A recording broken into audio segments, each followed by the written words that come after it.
हाँ स्टूडेंट्स, हाँ कल हमने किया था, कल की वीडियो में मैंने आपको बताया था कि साइन एक्स जो फंक्शन है, चूँकि हम इन्वर्स ट्रिग्नोमेट्रिक फंक्शन पढ़ रहे हैं, हम पढ़ रहे हैं inverse trigonometric function, inverse trigonometric function हम पढ़ रहे हैं।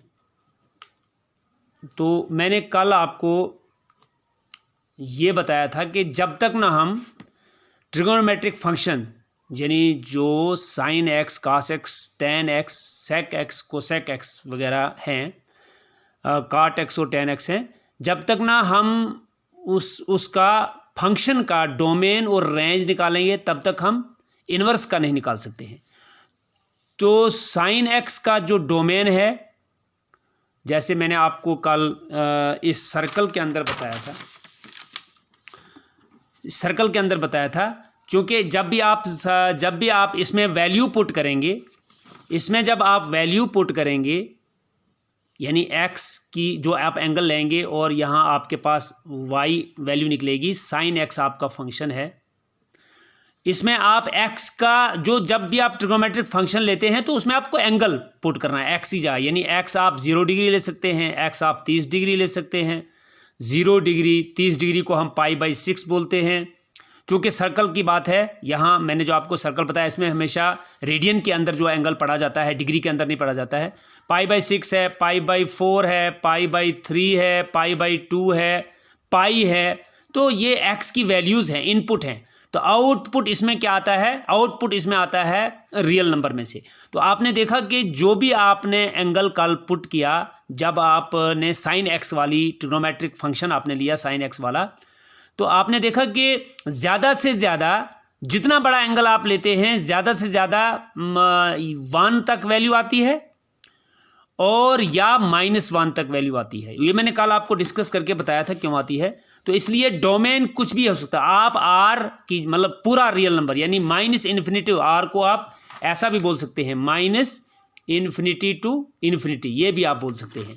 तो कोई भी आप एंगल ले सकते हैं, लेकिन जो रेंज है, जो आउटपुट आता है, यानी जो आउटपुट आता है इसमें या तो 1 आया या -1 आया और इसके बीच वाले नंबर आए, चाहे वो रेशनल आए, इरेशनल आए, या यानी स्क्वायर रूट वाले आ जाए, या रेशनल आ जाए, या 0 आ गया, लेकिन 1 से छोटा आया। इसमें रेंज जो आपका बना साइन एक्स के अंदर, एक्स की जगह जो भी आपने एंगल डाला, रेंज आपका जो बना वो आपका बना 1 ज़्यादा से ज़्यादा या -1। आउटपुट यानी इनपुट एक्स की कोई भी वैल्यू आपने डाली, मतलब आर में से, यानी आर फॉर एनी एंगल, कोई भी एंगल आपने लिया, उसमें जब आपने देखा रेंज जो आउटपुट आया, यानी साइन 0 लिया आपने, 0 आया। साइन π/6 लिया आपने, 1/2 आया है, ठीक है। साइन फिर π/4 लिया आपने, 1/√2 आया, जो इरेशनल नंबर है।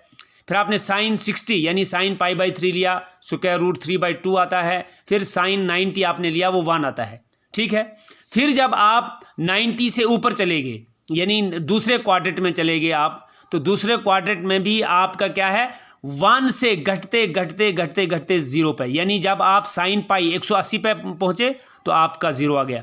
फिर आपका बढ़ना हो गया 0 से, यानी घटना हो गया शुरू, डिक्रीज हो गया, 0 से आते आते -1 आ गए। और फिर यानी 270 डिग्री जो है, साइन 270 जो आया वो आपका -1 आ गया। और फिर जब आप 270 से ऊपर चढ़े, 200 यानी 300 चढ़े वगैरह वगैरह, 360 तक पहुँचते पहुँचते आपका फिर 0 आ गया। 360 से ऊपर फिर 1 जाएंगे आप, फिर 360 + 90 करो, यहाँ तक पहुँच जाएंगे। तो इसलिए ये घूमता ही है, किस में घूमता है ये? 1 और -1 के बीच में। इसलिए इसका साइन एक्स का रेंज -1 है और कास एक्स का रेंज भी -1 है, इसमें भी यही आता है।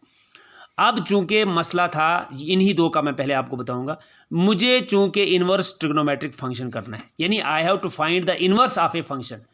तो मैंने आपको ऑलरेडी ये जो चीज़ पढ़ाई है वो मैंने आपको देखा था कि जब हमने पिछली क्लास के अंदर, पिछले चैप्टर के अंदर इन्वर्स ऑफ ए फंक्शन निकाला, तो हमारे पास सपोज़ ये एक आपका फंक्शन ए था, यह आपका बी फंक्शन था, ठीक है। तो इन्वर्स का मतलब है कि आपको हमने उसमें भी बताया कि ये होना चाहिए 1 1 और अनटू फंक्शन, यानी बाइजेक्टिव फंक्शन होना चाहिए। क्यों? क्योंकि सपोज़ अगर आप यहाँ 1 लेते हो या ए लेते हो, बी लेते हो, सी लेते हो, इसमें 1 और 2 लेते हो सपोज़, ऐसा सपोज़ ये एक फंक्शन है। अब हम एफ एक्स फंक्शन लेते हैं समझाने के लिए। ए की इमेज भी 1 आ गई और बी की इमेज भी 1 आ गई, बिल्कुल आ सकती है। 2.2 आप एक्स की वैल्यूज़ 2 पुट करो, वाई की वैल्यू सेम रह सकती है। और फिर क्या हुआ, सी की 2 आ गई, ठीक है। ये यहाँ तक तो ठीक है। लेकिन जब आप इसका इन्वर्स करेंगे तो आपको पता है बी ए के पास चला जाता है और ए बी के पास चला जाता है इन्वर्स में। यानी अगर आप F maps A to B लिख रहे हो, ठीक है भाई, तो फिर आप एफ इन्वर्स क्या लिखोगे? एफ इन्वर्स लिखोगे b to a, b to a. अब यहीं पे आप देखो, यहाँ पे मैं आपको समझाता हूँ। देखिए इधर, अगर अब आपका बी है 1 और 2 और ए हो गया अब आपका यहाँ ए बी सी, ऐसा हो गया फंक्शन। तो देखिए आपका ए बी जुड़ा है किसके साथ? 1 के साथ, और बी भी जुड़ा है 1 के साथ, तो सी जुड़ा है टी के साथ, ठीक है। तो इसका क्या मतलब हो गया? आपने देख लिया कि आपने 1 वैल्यू डाली फंक्शन के अंदर, आपने 1 वैल्यू डाली तो भी आंसर ए आ गया। आपने क्या कहते हैं, फिर 1 डाली तो भी आंसर बी आ गया है। तो ये कैसे पॉसिबल है कि अगर आपका F X equal to 3x plus 2 है तो कभी 1 डाल के आपका सपोज 5 आता है और फिर 1 डाल के आप बोलोगे 6 आएगा इसी फंक्शन के अंदर। It is not possible. तो इसका मतलब ये हो गया कि आपने यहाँ देखा कि 1 जो है इट हैज़ डिस्टिंक्ट इमेजेस, और फंक्शन रिलेशन तो ये हो सकता है लेकिन फंक्शन नहीं हो सकता, क्योंकि फंक्शन की डेफिनेशन यहाँ फेल हो जाती है। Because for a function every element of domain must have, every ये जो आपका एलिमेंट जो है इसकी जो 2 इमेजेस नहीं आ सकती हैं। यानी या आपका कोई भी एक जो एलिमेंट है उसकी 2 इमेजेस नहीं आ सकती हैं। अगर एक एलिमेंट की 2 इमेजेस आ गई तो उसका मतलब ये हो गया कि वो फंक्शन सिरे से रहता ही नहीं। No 2 ordered pair must have the first element same, no 2 ordered pair. तो यहाँ 1a और 1b आता है, तो लिहाजा फंक्शन की डेफिनेशन गलत हो जाती है। इसलिए क्या होना चाहिए, आपका जो भी इन्वर्स कब निकलेगा? इन्वर्स निकलेगा जब फंक्शन 1 1 होगा और अनटू होगा। 1 1 और अनटू ऐसा फंक्शन होता है। ये ए है, ये बी है, ए बी सी 1 2 और 3, ए इसके साथ, बी 3 के साथ, सी 2 के साथ। ऐसा भी हो सकता है, ऐसा तो नहीं ज़रूरी है कि ए 1 के साथ, बी 2 के साथ, सी 3 के साथ मैप करता है। कोई बात नहीं, ए 1 के साथ, बी 3 के साथ, सी। लेकिन यहाँ हर एक distinct element must have distinct images, okay. और दियर ये कोड डोमेन है जो मैंने आपको पिछली क्लास के अंदर पढ़ाया है।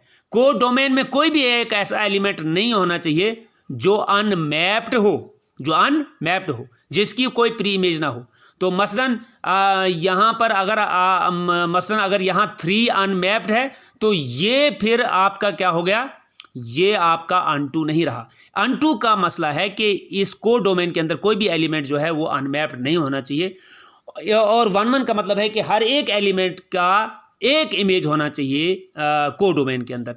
तो ऐसे फंक्शन को क्या बोलते हैं, 1 1 अनटू, और इसी का इन्वर्स। अब आप देखिए इसका इन्वर्स मैं निकालता हूँ।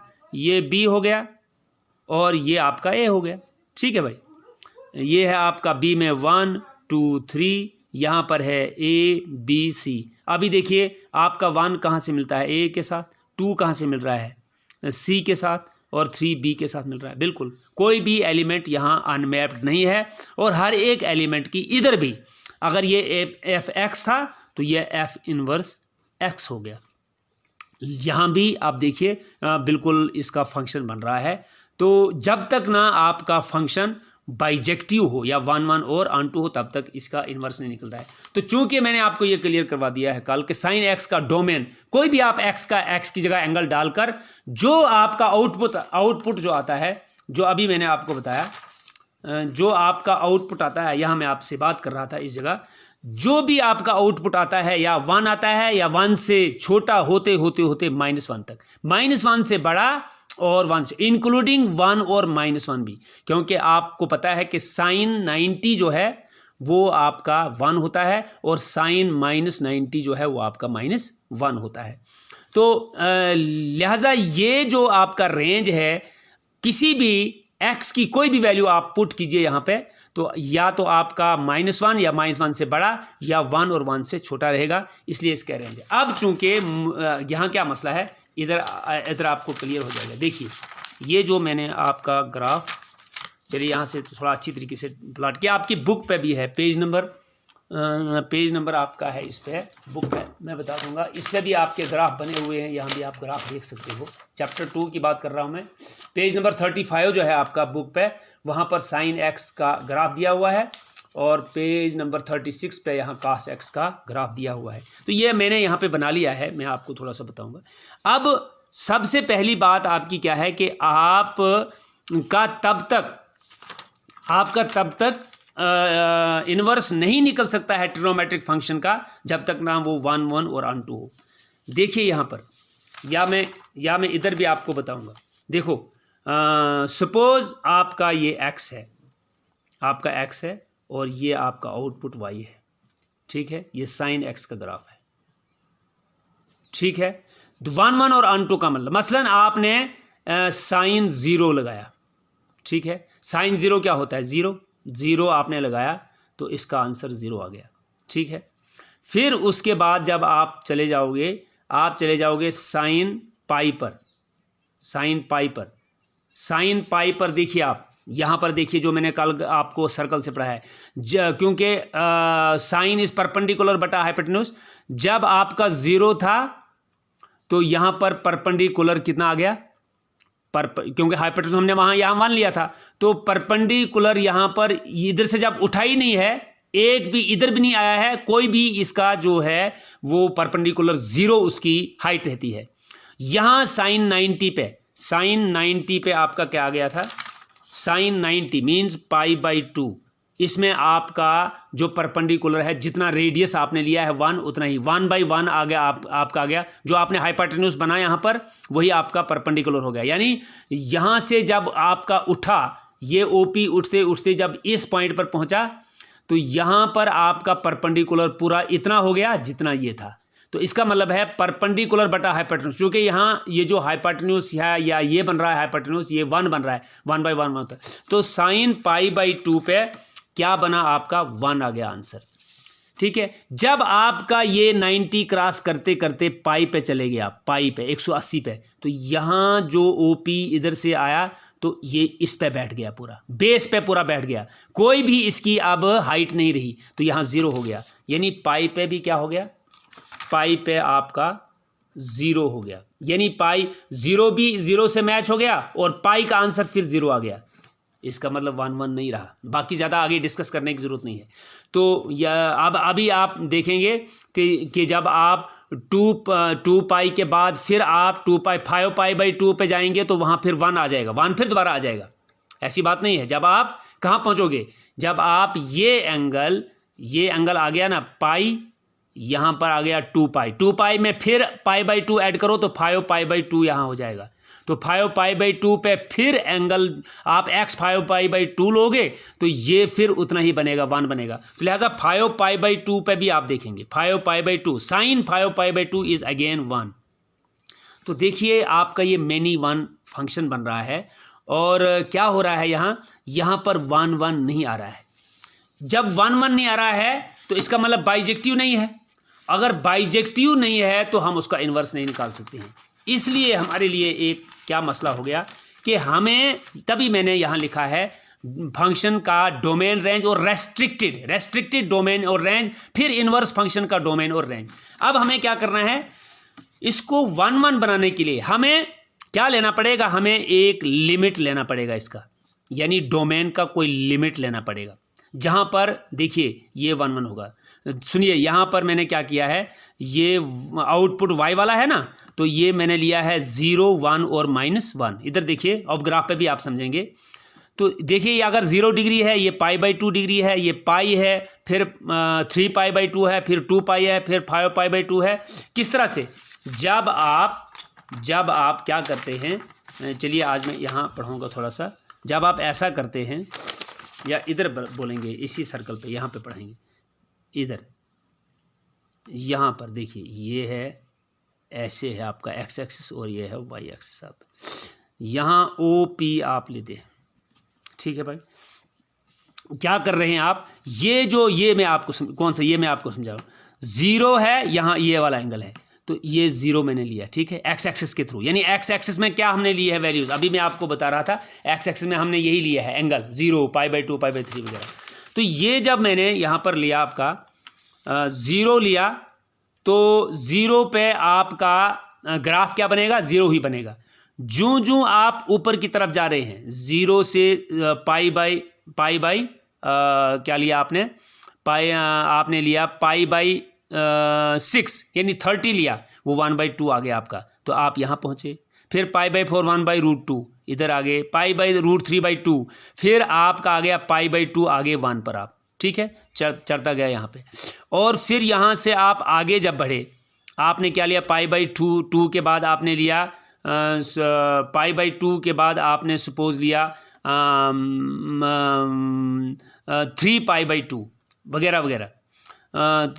3π/2 नहीं, अभी आपने पाई तक जाना है। π/2 को आपने प्लस किया, π/2 को यानी 90 से आगे आप सपोज 130 चले गए, यानी थोड़ा सा आगे चले गए, थोड़ा सा आगे चले जाइए, 180 तक पहुँचते पहुँचते देखिए फिर ग्राफ नीचे आता गया, 0 पे चला गया, क्योंकि साइन पाई जो है 0 होता है, ठीक है। तो ये यहाँ मैं आपको समझा रहा हूँ। तो जो आप वैल्यू मसलन जब आपने यहाँ से 0 से वैल्यू स्टार्ट की साइन की, तो पहुँचते पहुँचते 1 पहुँच गए, ठीक है। अब 1 के बाद फिर घटते घटते आप 0 पे आ गए, यानी जब आपका एंगल पाई हो गया तो आप फिर 0 पे आ गए। 0 पे भी आपका 0 आ गया, पाई पे भी आपका 0 आ गया। इसका ये मतलब है कि अगर आप यहाँ 0, ये इसको आपने अब रेस्ट्रिक्ट करना है, यानी यहाँ से यहाँ तक चले गए तो ये 1 1 नहीं रहा, साइन 0 भी 0 आ गया, साइन 0 पुट किया तो भी 0 आंसर आ गया, साइन पाई पुट किया तो भी 0 आ गया, तो लिहाजा 1 1 नहीं रहा। इसका मतलब हम इधर नहीं जा सकते हैं, यहाँ पर फिर हम 1 1 नहीं रहेगा एंगल। अब इधर आएंगे, जब आप इधर चलेंगे यानी आप यहाँ से इधर के लिए चलेंगे, ठीक है। इधर से आप इधर चले तो यहाँ पर -30 -60 माइनस वगैरह वगैरह, तो -90 तक, यानी आप घटते गए तो -1 तक चले गए, और फिर आप ऊपर 0 की तरफ आएंगे, -1 के बाद ऊपर की तरफ आएंगे। तो इसका मतलब है यहाँ से जब आप इधर चलेंगे -π/2 तक, या -π/2 से ऊपर चलेंगे आप, -π/2 पे क्या आती है, साइन -π/2 की वैल्यू, साइन -π/2 की वैल्यू है -1। क्यों, साइन -θ 11th में आपने पढ़ा होगा या पढ़ेंगे आप, अगर मैं दोबारा आपको 11th का लेक्चर दूंगा। साइन -θ होता है -sin θ, -sin π/2, π/2 साइन 90 होता है 1, तो लिहाजा -sin π/2 हो गया -1, ठीक है भाई। तो इसका मतलब है -π/2 के बाद यानी -90 -60 -45 -30 0 30 45 60 और 90, यहाँ तक जो आपका वैल्यू आएगा, यहाँ से लेकर यहाँ तक, यानी पहले यहाँ से लेकर यहाँ तक और फिर यहाँ से लेकर यहाँ तक, जो आपके ये 2 क्वाड्रेंट हैं साइन के लिए, ये 1 1 रहते हैं। क्या रहते हैं, ये 1 1 रहते हैं। यानी यहाँ से आप वैल्यू -90 से चलो आप 0 की तरफ, और 0 से चलो 90 की तरफ, इस वाले रेंज के अंदर यहाँ पर आपका फंक्शन जो है वो 1 1 भी रहता है और अनटू भी रहता है।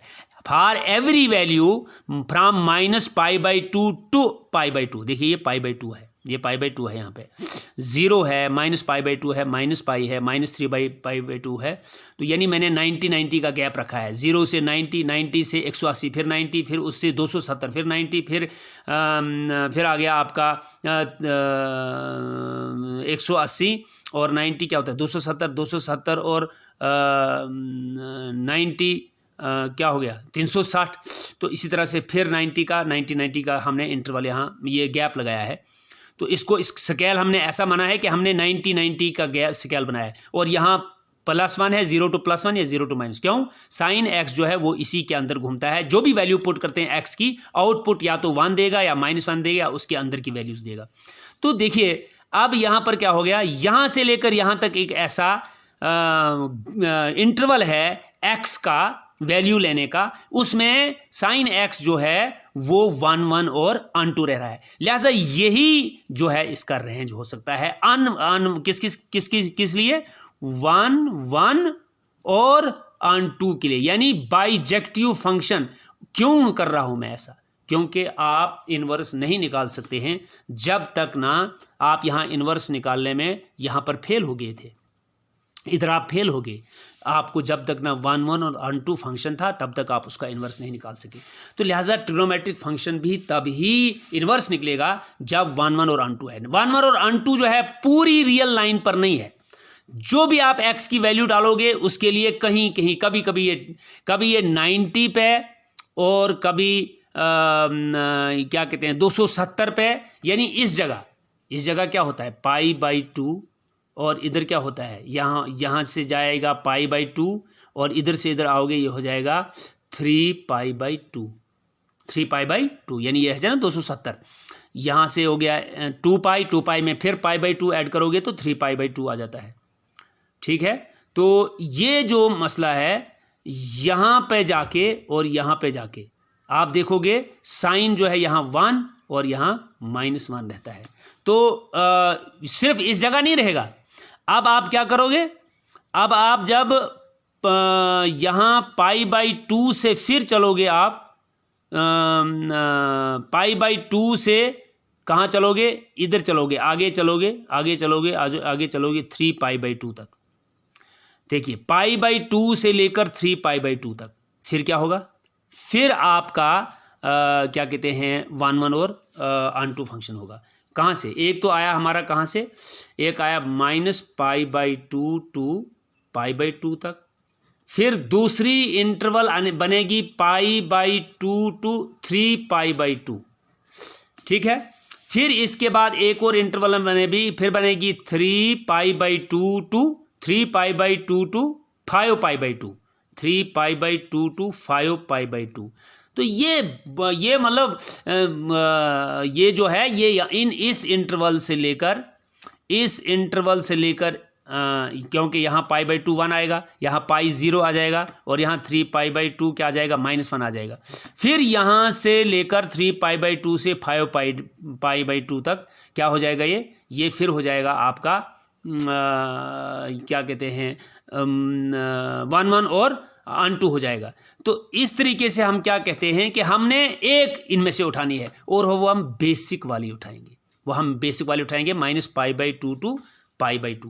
तो इसलिए ये जो आपका ये से लेकर यहाँ तक जो आपका साइन एक्स का ये क्या है, ये रेस्ट्रिक्टेड डोमेन हम लेंगे, जहाँ क्योंकि यहाँ से लेकर यहाँ तक भी आएगा 3π/2 से 5π/2 तक भी आएगा, और -π/2 से -3π/2 तक भी। इसी तरह से ये जो है ये आपका क्या बनता चलेगा, ये आपका क्या कहते हैं ये आपका 1 1 और अनटू बनेगा। लेकिन हम इसमें से एक ही इंटरवल लेंगे और उसी इंटरवल का नाम है प्रिंसिपल वैल्यू ब्रांच।